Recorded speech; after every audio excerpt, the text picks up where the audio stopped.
कहा जाता है कानपुर के पुराने घंटा घर के पास हर रात 12 बजे के बाद एक सरकटा घूमता है। लोग मानते हैं कि वह कोई आम आत्मा नहीं, बल्कि राजा वीर प्रताप का वफादार पहरेदार था। ब्रिटिशों के साथ युद्ध में उसका सिर कट गया था, पर उसकी आत्मा आज भी अपने राजा के खजाने की रखवाली करती है। जो भी उस गुफा के पास जाता है, सुना है, उसका सिर अगले दिन तक नहीं मिलता।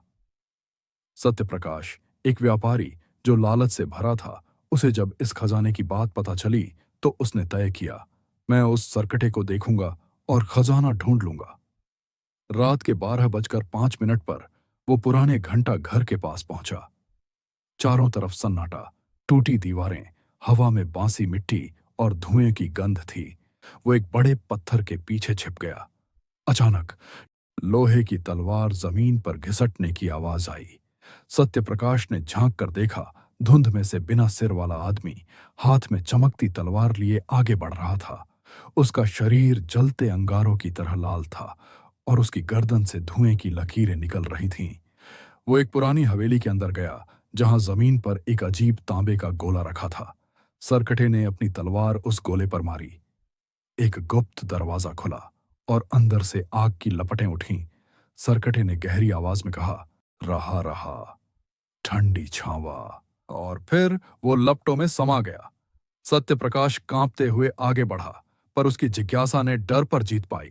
उसने भी वही मंत्र बोला, रहा रहा, ठंडी छावा। लपटें शांत हो गईं। वो पाताल के अंदर चला गया। अंदर अंधेरा था, सिर्फ दीवारों पर अजीब से प्रतीक चमक रहे थे।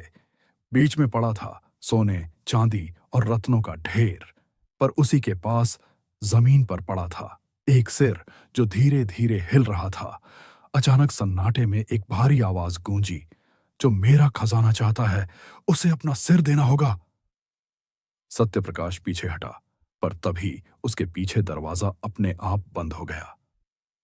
सुबह जब लोगों ने हवेली के पास देखा, तो जमीन पर एक नया धड्डे पड्डा था। उसके शरीर पर वही नीली जैकेट थी जो सत्यप्रकाश हमेशा पहनता था। अब लोग कहते हैं, कानपुर का सरकटा अकेला नहीं रहा।